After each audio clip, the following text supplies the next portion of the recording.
All right, everybody, welcome back to the shop here. Right here is my dad's 1974 Power Shift 1070, and got it backed over here onto the concrete.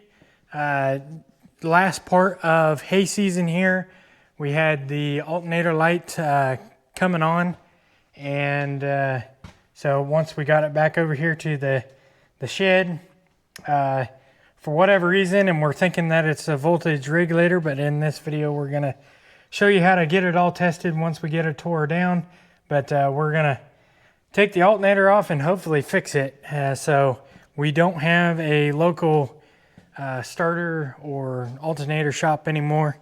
They closed down as of recently, so we're going to try to fix this ourselves, get the parts around to do that. And so first things first that I need to do here is I want to pull off this side panel, get the belt off, and then there's one connector and one stud to take loose, and of course all the bracketry to be able to pull this thing off. So that's what I'm going to do here first, and we'll get this thing off and hopefully we can get it fixed and back on here, and we can use the tractor again. 2 1/2-inch bolts.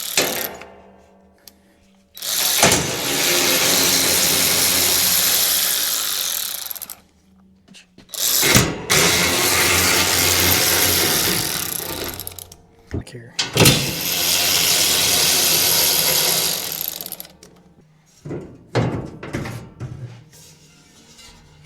Another thing that we'd like to do is we'd like to redo the pins in these side panels. Most of the guys that we know, they just end up pulling these off. There's a lot of 1070s, 970s, whatever, that don't have these side panels on. We'd like to redo the pins. They're all wallered out up here in the hood as well, so we'd have to do something there to reinforce that. So all right, so the next thing here,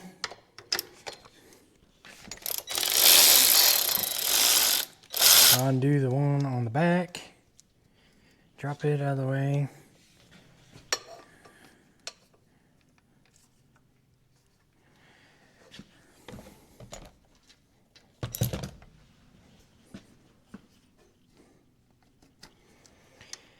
One connection, another 1/2-inch here.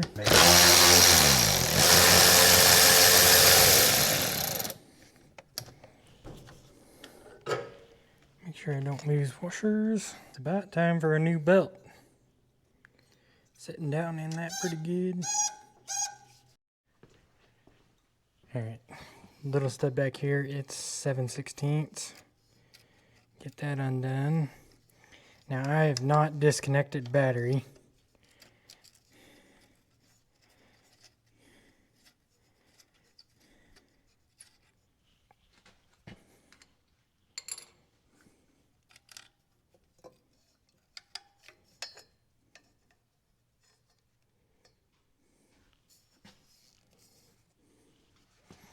But that'll sit out in the middle of nowhere just fine without it being disconnected.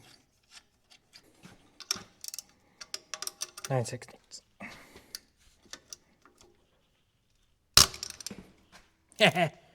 Gee, prinches.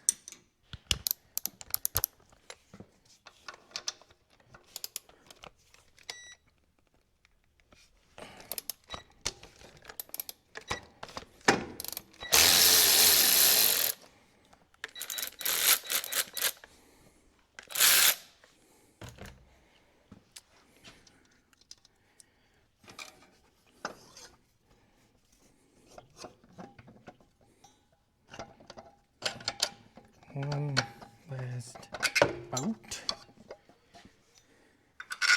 Stick that back through there.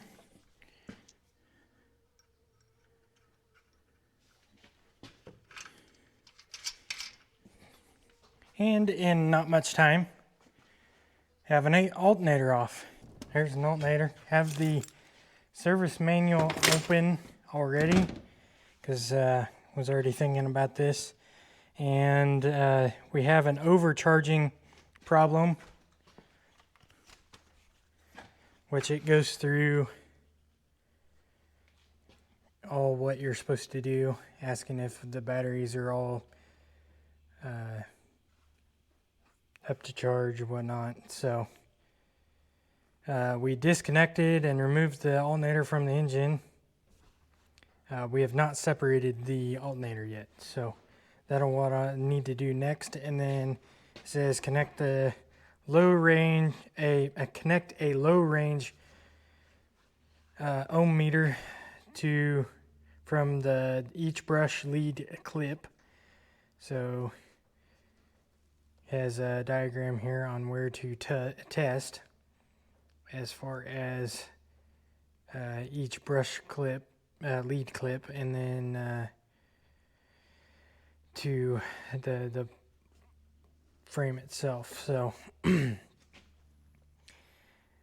we're probably guessing that it's the voltage regulator is bad.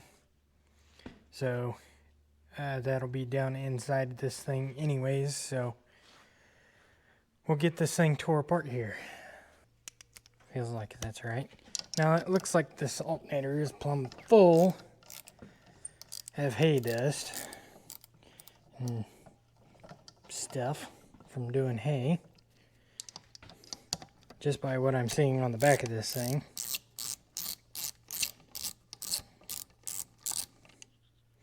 And maybe that's what the problem is. Or towards the last there, we had some pretty dry stuff.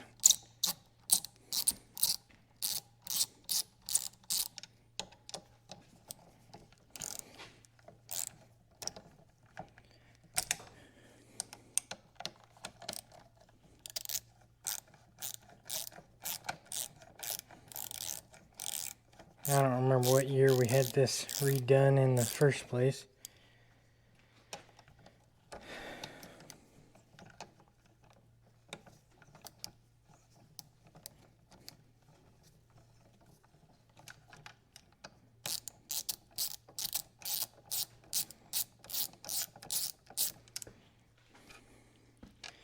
These things are long-winded.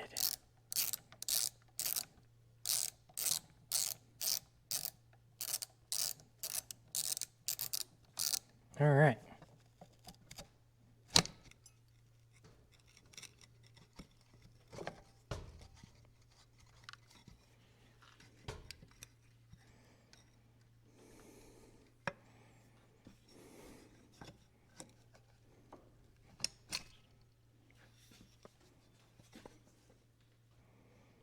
And of course, just plumb full. Looks like we might want some brushes. The way it looks to me.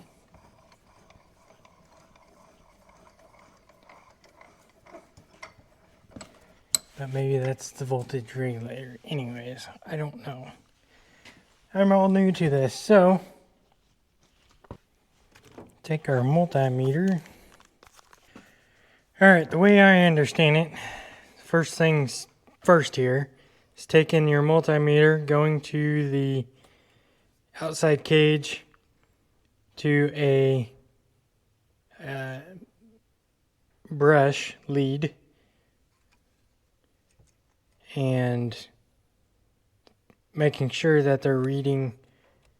If they read 0, which this one basically is, because I don't know if you can see my screen down below, 0.003 is my reading with both leads together, and with them not, it's 0.005.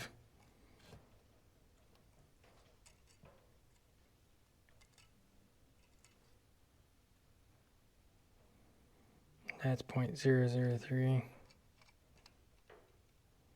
That one's 0.6. And then you're supposed to reverse them. So positive on the case and then negative in here on a brush. That's 0.4. And that's 0.4.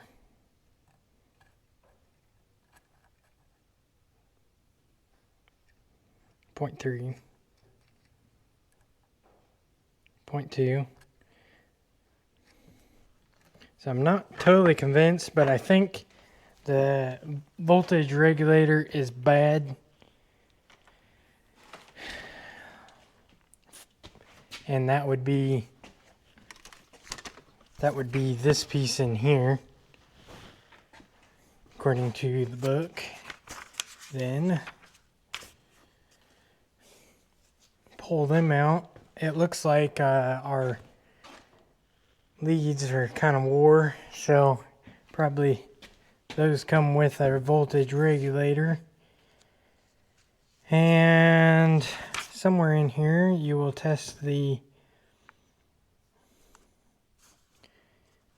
grounded brush lead by using an ohm meter.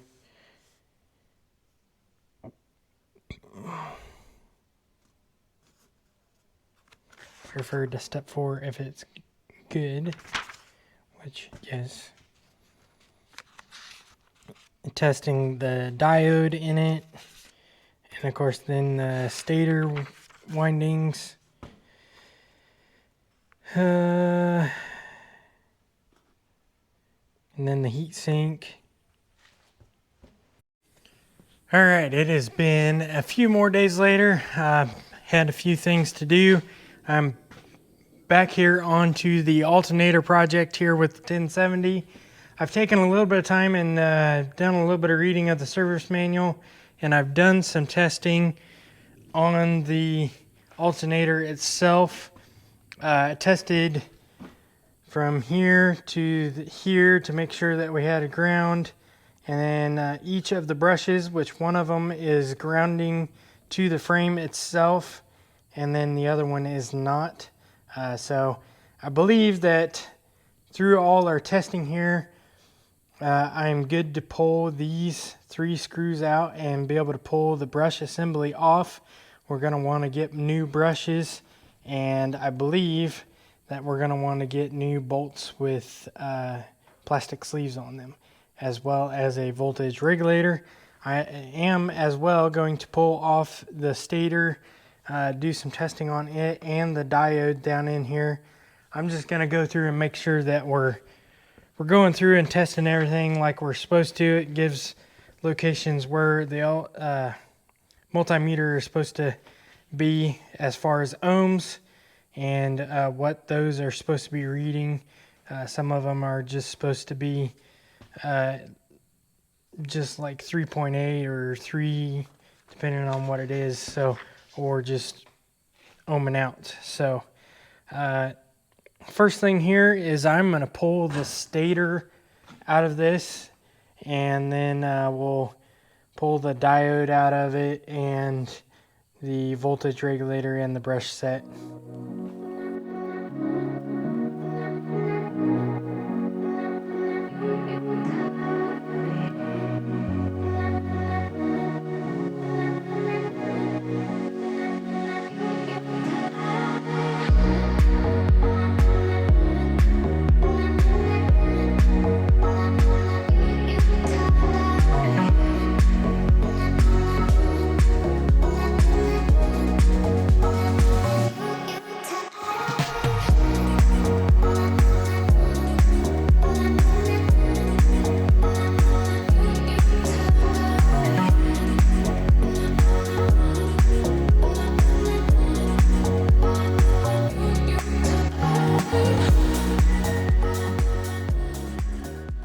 Alright, it has been about 3 weeks, and we finally got our kit to be able to do the alternator on the 1070, but we also need to do a water pump.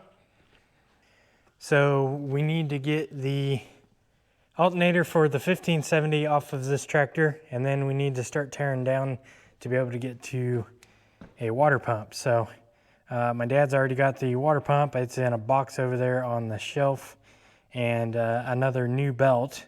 So that'll be new things that will have to be put onto this thing. And I've never done a water pump on these, so it'll be definitely interesting on being able to do this. So I know the first thing off that I'll need to do is get the antifreeze drain down.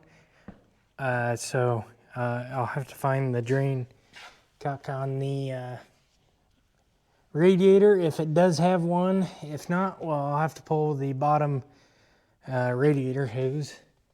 And yeah, so for now, I'm going to work on the alternator and get it done. Yeah, so have a whole new kit for it. Wherever it went, I just had it. Oh, right back here. So it has everything new in it. So it has new studs, springs, brushes, and a voltage regulator, a heat sink, and a diode, and of course new bearings and a capacitor. So we have everything new that we need to for this thing. It's just a matter of figuring out what we want to replace at this time. What I was figuring out is the voltage regulator and the brushes definitely needed to be replaced. The diode I think is good after all the understanding of what I needed to do with that. I think it's actually good. So even though we have everything new, I think I'm just gonna replace the usuals in it. So I'll replace the diode, the voltage regulator, and the brushes, and everything else should be all right. So we have some extra parts if we ever have to do another thing that maybe like the heat sink has gone bad or whatever. So anyways, that's enough of me yapping, and I'm nowhere close to an expert on this, so I do apologize if you're trying to do one yourself. I don't know anything about these things. This is all just what I've learned from the service manual, so it is what it is. I do apologize if you're wanting an actual how-to from somebody that actually knows something. But anyways, that's enough of me yapping, and I'm gonna get started.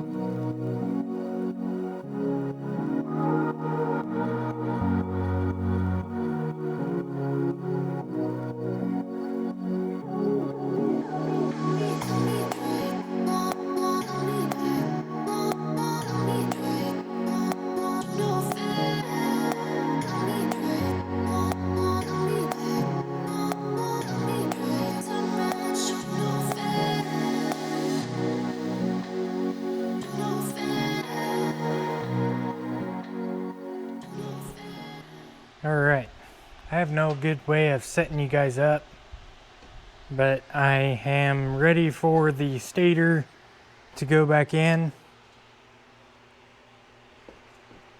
I have everything buttoned up except for the diode on the 3 studs down there on the heat sink, but that's where the stator goes in.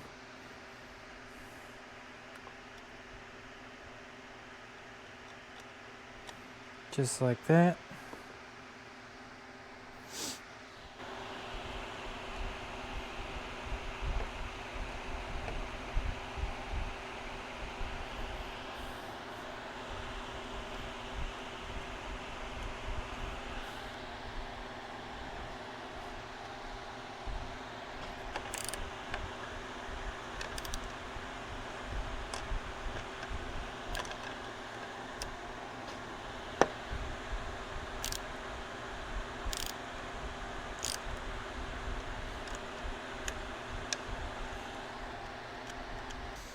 Now I have everything back together. I'm not able to do the front bearing here we'll have to get a special tool to be able to hold that in place. So if we do very many more of these, that'll come in handy, I'm sure. But I will get this set up into the vise.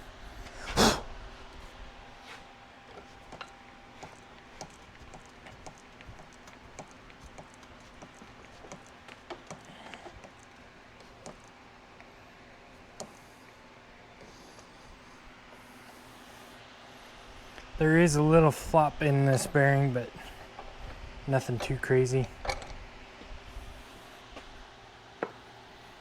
Just double check myself, make sure everything is good that way.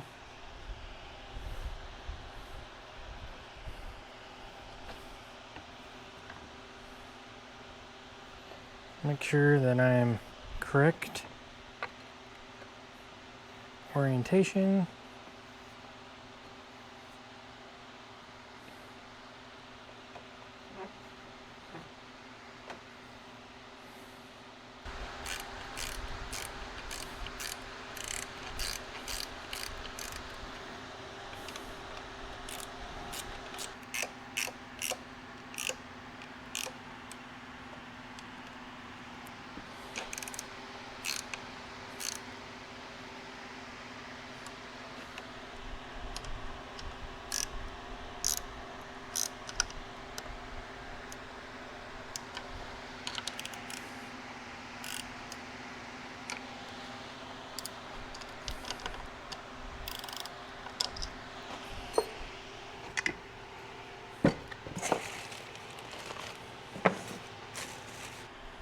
All right, there we go. All back together. Too bad I didn't have a bench tester to be able to test what it's doing right now. But it is what it is. I will work at trying to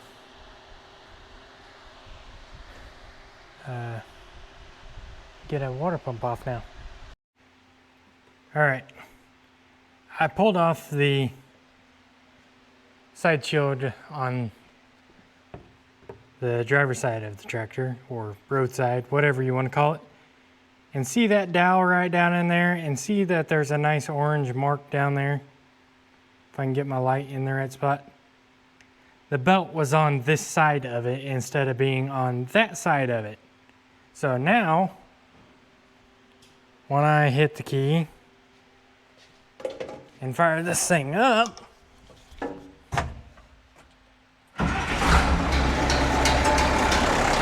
there's no high pitch squalor like what we had before.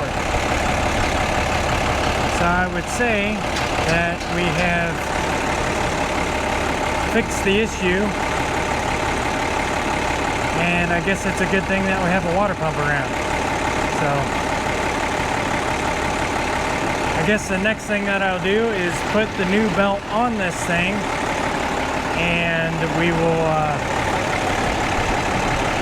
put the rebuilt alternator on too.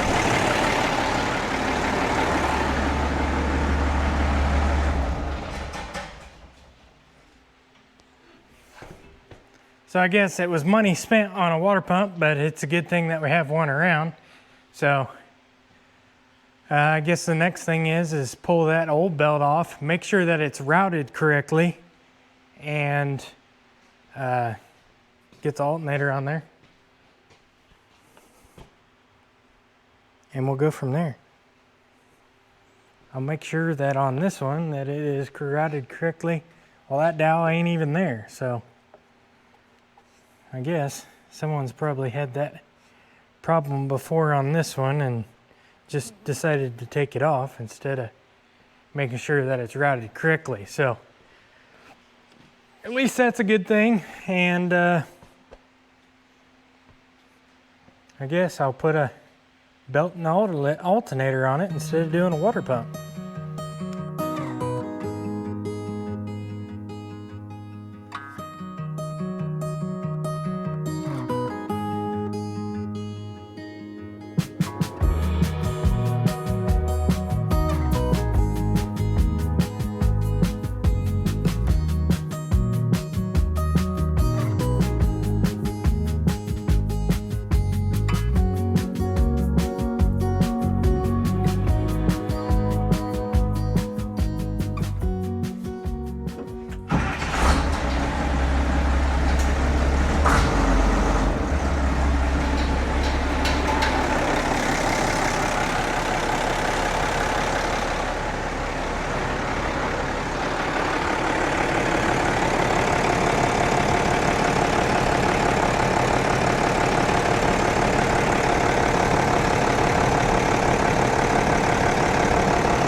what it needs to do.